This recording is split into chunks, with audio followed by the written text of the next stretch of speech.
Let's look at this narrative.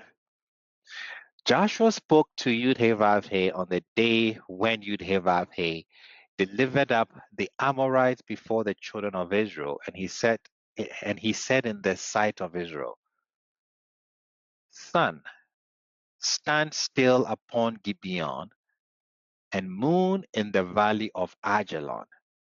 And the sun stood still, and the moon stayed until the people had avenged themselves upon their enemies.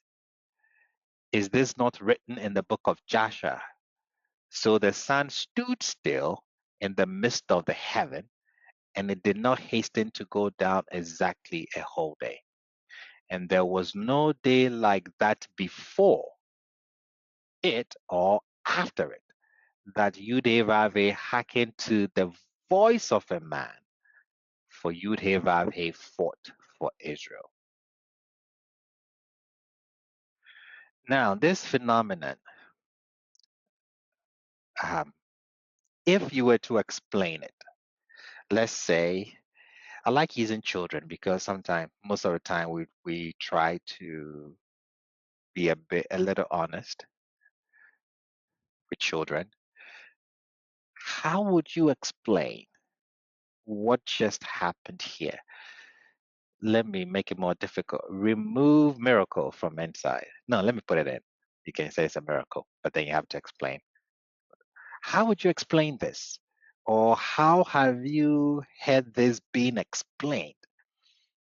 The moon stood still, and then, no, the sun stood still in the midst of the heavens. The moon stayed. How does this, how do you explain this? Like, what happened here?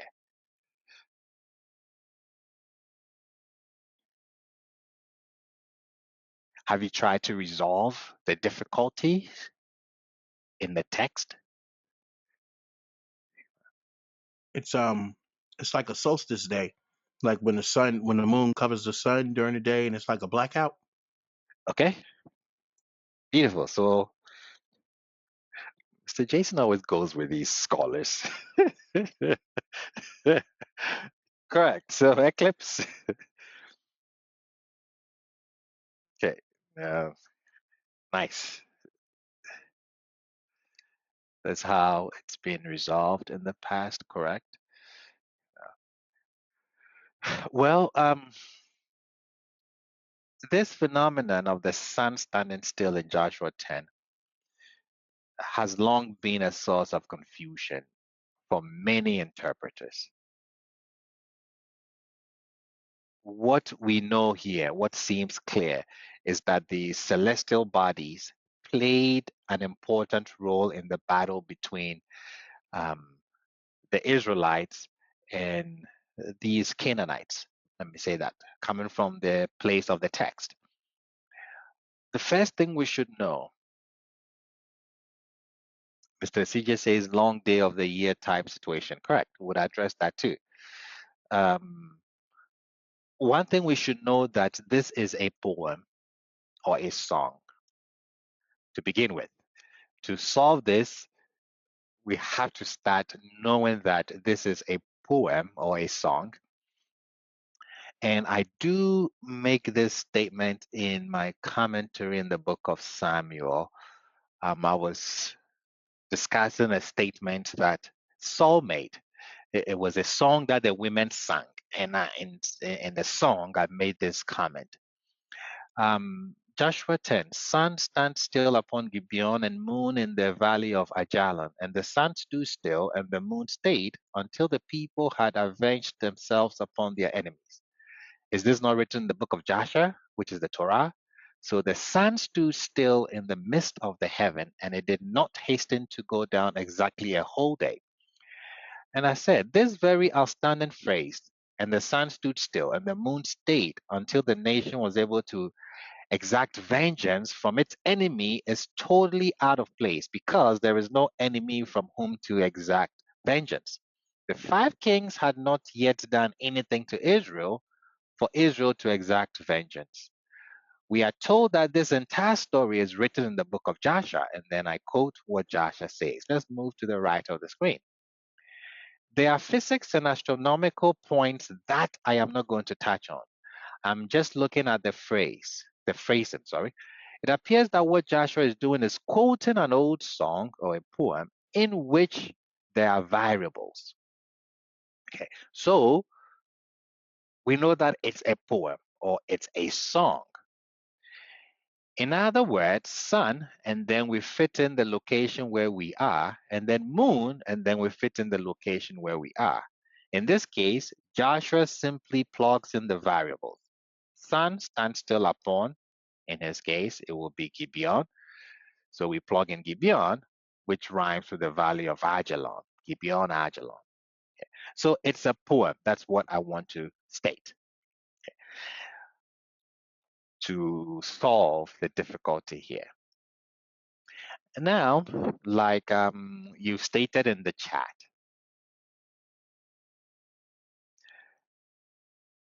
in recent years, some modern interpreters have attempted to interpret the poem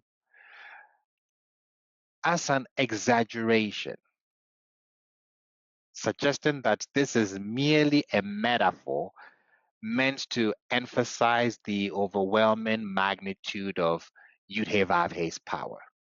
So scholars have tried to use celestial events, apparently, events that happen in the time of Joshua to understand the events that is described here. According to one scholar, JFA, I didn't bring the F, JFA Sawyer, he says a solar eclipse that lasted 4 minutes, and this began at 12:40 p.m. He gives a date on September 30th, 1131 BCE was the exact date of this occurrence. So that is what this scholar says. What will be your response to him? I would say, I was going to type it. I would say I agree that there may have been an eclipse at this time, because there are ways for you to go back and kind of determine eclipses, right? But how do you know Joshua was there at this time during that eclipse? Would be my issue. So the eclipse may be perfectly correct. But how do you know Joshua was there at this time and is speaking of this eclipse without any evidence? Beautiful, beautiful. You know, any other contributions? What do we know about the book of Joshua and this conquest? It's an anachronism. Yeah. I mean, is it historical? No. He's based on all what he's saying is based on his evidence on the narrative that the biblical text has given us of a people leaving Egypt and then coming into Canaan to conquer, while the evidence shows that no, these people were already there. So, like Mr. Jason said, yes, we have the technology to point out that at 12:40 p.m. on this date there was an eclipse. We can say that we have the technology to, but to put Joshua there on that spot, that's a bit of a stretch because Joshua wasn't there at that spot because we know that the narrative is not historical. So this is the issue with what JFA Sawyer is saying. Another scholar does. Where's my clicker?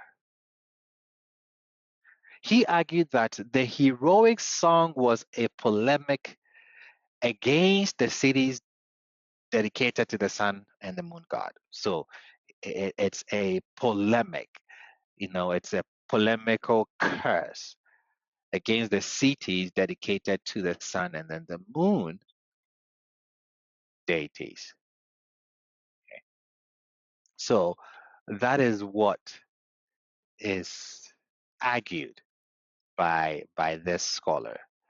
Well, there is no evidence of these calls in Ajalon or Gibeon. Okay. And according to the biblical text, Gibeon was not an enemy town. Joshua was actually fighting to defend it. See? So that also does not work in this case here. Okay, awesome. So now we are not going to be doing all this skipping around and trying to prove the biblical text. Now we know that what they're doing is that they are using Assyrian or Asian Near Eastern conquest narratives, that genre to tell the story. So we'll have to do some comparative analysis. And when we do that comparative analysis, we get an aha moment. So by comparing Joshua 10:12 to 14 with ancient Mesopotamian, especially Assyrian text, which will be astrological, it is possible to gain a better understanding of its meaning because we are dealing with astrology. Okay. What do we know? Ancient Mesopotamian, that is Assyrian, astrological texts associates the position of the sun and moon with positive and negative implications for the present and then the future. That is what they believed. Through this comparison, one can see how this may have impacted the narrative of Joshua's time. The sun and the moon here will serve as signs. According to late Assyrian astronomical texts, the appearance of the sun and moon together on the 14th day was seen as a good sign. The 14th day is very important. When I say 14th day, what comes in mind? Passover, the moon being Okay, full. awesome. This is what we have. According to late Assyrian astronomical texts, the appearance of the sun and moon together on the 14th day was seen as a good sign. So this type of celestial belief could have had implications for Joshua's narrative and may offer further insight into the context of this event. Okay. This is what we know about the Assyrian astrological or celestial beliefs. On the 14th day, the moon was seen with the sun. When the moon and the sun are seen with one another on the 14th day, well, there will be silence. The land will be satisfied. The gods intend Akkad for happiness, joy in the heart of the people. When sin and Shamash are balanced on the 14th of the month, the land will be secure. Trustworthy speech will be established in the mouth of the people. The king of the land on the throne will grow old. So this is what the Assyrians believed. Both celestial bodies in the skies, visible to all on the 14th of the month, is a good sign.